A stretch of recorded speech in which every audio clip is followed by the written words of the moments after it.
You want me to tell my story? Where do I start? My husband and I lived in our hometown of Bethlehem in Judah after we were married. We had 2 lovely sons, Marlon and Killian. And then the famine struck.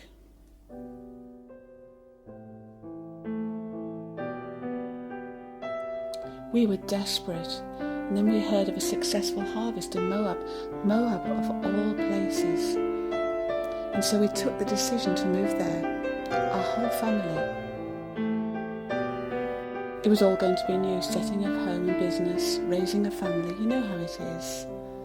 And that's how it was for many years, foreigners in another land. We watched our boys grow up, and we watched them both get married to Moabite girls.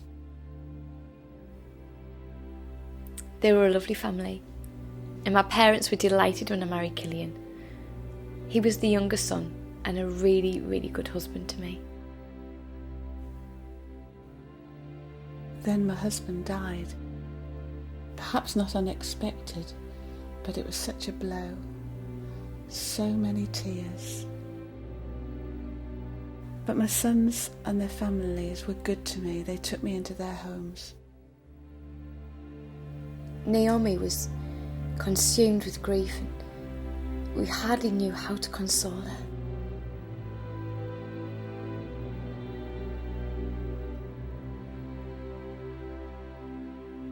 Life was just getting a little bit more bearable when both of my boys were taken away from me in the year of the plague.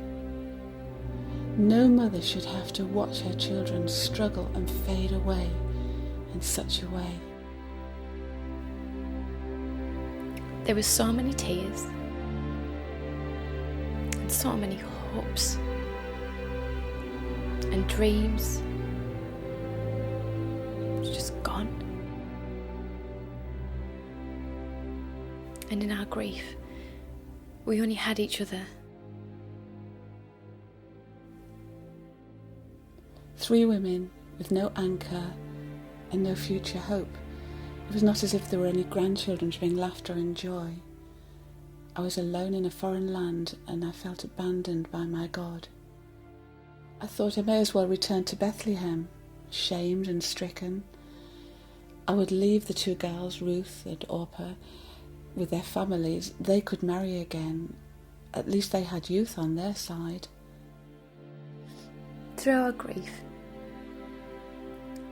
Naomi had become more like my mother.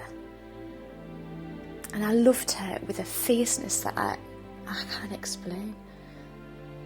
Her pain was my pain.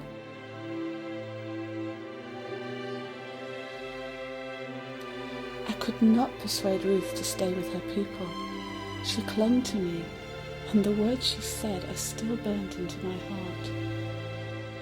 She said, "You don't have to go alone. I could never leave you. You are my mother. I want to go where you go. I want to die where you die. I've come to love the God that you love. I've got nothing else to lose." And so we made a new start together with Naomi's people.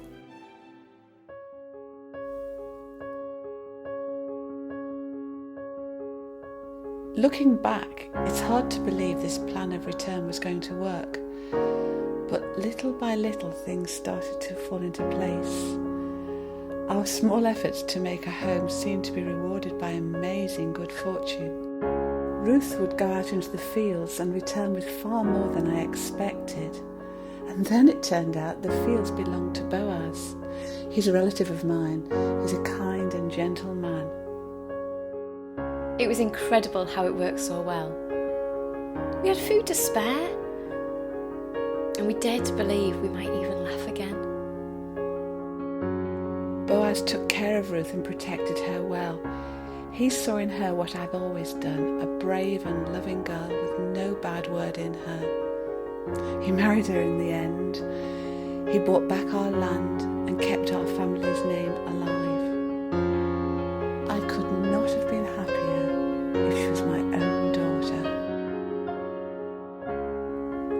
We'd hope for food and for shelter. That's what we'd aimed for. But to marry again, that was beyond my wildest dreams. And to such a man as Boaz. When I held their baby in my arms for the first time, I cannot begin to tell you what it felt like. Tears of joy this time. It was like holding my own boys again. Watching him grow, hearing his laughter, knowing his future is secure. Words cannot begin to tell you what that means to me now. The bitterness of those years seems to melt away in this little boy's laughter. We called him Obed. Every time I think of him, somehow it just takes away the pain and the bitterness. And I'm just amazed at how it all turned around. I'm no longer empty. Life is so good. To see this family of mine now, I can hardly recognise myself or Naomi. Those sad, lonely women who came back to Bethlehem. We've been transformed. Heading back along that painful road, a broken path, a worn out souls, with worn out souls. Our hearts are cold, frozen by the past memories of worn out dreams, of worn out dreams. But hope will never fade.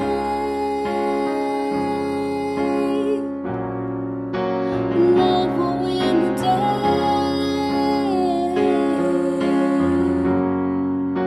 But hope will never fade.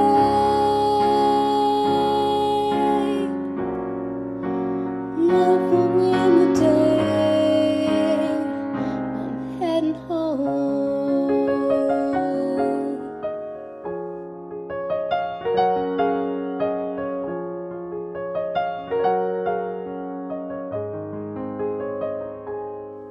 My tears, they turn to joy as light shines